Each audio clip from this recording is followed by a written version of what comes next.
പ്രബോധന രംഗത്ത് പുത്തനുണർവുമായി ലൗദി ഖുർആൻ masters club അവതരിപ്പിക്കുന്നു രാത്രി സന്ദേശം. എന്നും രാത്രി 9 മണിക്ക് യൂട്യൂബിലൂടെ പ്രസംഗ പരിശീലന കളരിയിലെ പഠിതാക്കൾ നിങ്ങൾക്കായി ഒരുക്കുന്നു. കേൾക്കുക, പ്രബുദ്ധരാവുക, മറ്റുള്ളവരിലേക്ക് എത്തിക്കുക. അൽഹംദുലില്ലാ, സ്വലാത്തു വസ്സലാമു അലാ റസൂലിൽ അമീൻ വഅലാ ആലിഹി വസ്ഹബിഹി അജ്മഈൻ. അമ്മാ ബഅദ്. റബ്ബി ഇശ്റഹ് ലി സദ്രി വയസ്സിർ ലി അംരി വഹ്ലുൽ ഉഖ്ദത മിൻ ലിസാനി യഫ്ഖഹു ഖൗലി. എൻ്റെ ശബ്ദം ശ്രവിക്കുന്ന മാന്യ ശ്രോതാക്കളെ, അസ്സലാമു അലൈക്കും വറഹ്മത്തുള്ളാഹി വബറകാതുഹു. ഇന്ന് ഞാൻ നിങ്ങളുടെ മുന്നിൽ വന്നിരിക്കുന്നത് ഇസ്ലാമിക വ്യക്തിത്വം എന്ന വിഷയത്തെ ആസ്പദമാക്കി സംസാരിക്കുന്നതിന് വേണ്ടിയാകുന്നു. ബിസ്മില്ലാഹിർ റഹ്മാനിർ റഹീം.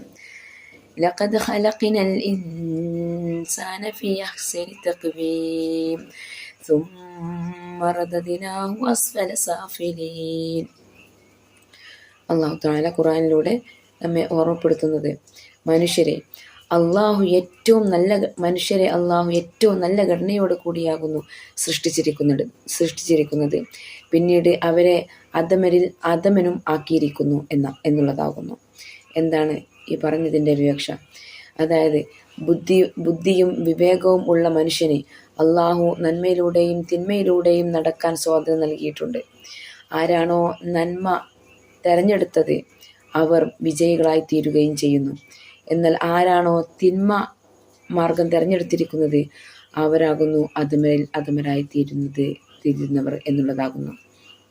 അതായത് നമ്മളുടെ ഒക്കെ വ്യക്തിത്വം ഇസ്ലാമികമാണോ, റസൂലുള്ളാഹി സ്വല്ലല്ലാഹു അലൈഹി വസല്ലം പഠിപ്പിച്ചു തന്ന മാർഗത്തിലാണോ എന്നുള്ളതാകുന്നു നാം ഓരോരുത്തരും പരിശോധിക്കേണ്ടിയിരിക്കുന്നത്. ഇസ്ലാമിക വ്യക്തിത്വത്തിൽ അധിഷ്ഠിതമായിട്ടുള്ള ഒരു ജീവിതം നയിക്കുന്നവരുടെ അടുത്ത് തിന്മയിൽ നിന്നും വളരെ അകന്നായിരിക്കും അവരുടെ ജീവിത രീതി ഉണ്ടായിരിക്കുക എന്നുള്ള വസ്തുത നാം ഓരോരുത്തരും മനസ്സിലാക്കേണ്ടിയിരിക്കുന്നു. ഇന്നത്തെ ഈ കാലഘട്ടത്തിൽ നമുക്ക് ഇതാകുന്നു നഷ്ടപ്പെട്ടു പോയിക്കൊണ്ടിരിക്കുന്ന ഒന്നാകുന്നു ഈ വ്യക്തിത്വം എന്നുള്ളത്. ഇസ്ലാമിക വ്യക്തിത്വം എന്നുള്ള ഈ ഒരു കാര്യം നാം നമ്മുടെ ജീവിതത്തിൽ ഇല്ല എന്നുള്ളതാകുന്നു. ദീനുമായി ഇടപഴകുകയും ദീൻ ഉപദേശിക്കുകയും ദീൻ്റെ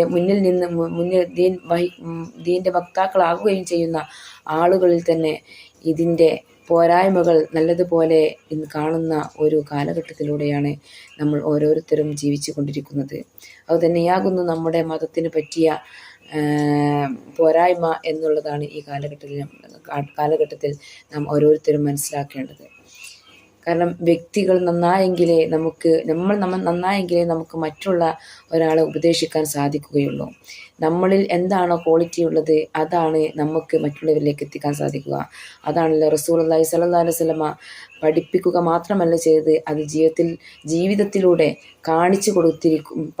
ജീവിതത്തിലൂടെ കാണിച്ചു കൊടുത്ത മഹാനായിരുന്നു നമ്മുടെ റസൂലുള്ളാഹി സ്വല്ലല്ലാഹു അലൈഹി വസല്ലമ. ആ ഒരു മാതൃകയാണ് നാം ഓരോരുത്തരും പിൻപറ്റേണ്ടത്. അല്ലാഹു തആല ദീൻ അറിഞ്ഞുകൊണ്ട് ജീവിതത്തിൽ പകർത്തിക്കൊണ്ട് ജീവിക്കുന്ന സത്യവാന്മാരുടെ കൂട്ടത്തിൽ നമ്മളെ ഓരോരുത്തരെയും പെടുത്തി അനുഗ്രഹിക്കുമാറാവട്ടെ. വാഹിർ ദഅവാന അൽഹംദുലില്ലാഹി റബ്ബിൽ ആലമീൻ. അസ്സലാമു അലൈക്കും വറഹ്മത്തുള്ളാഹി.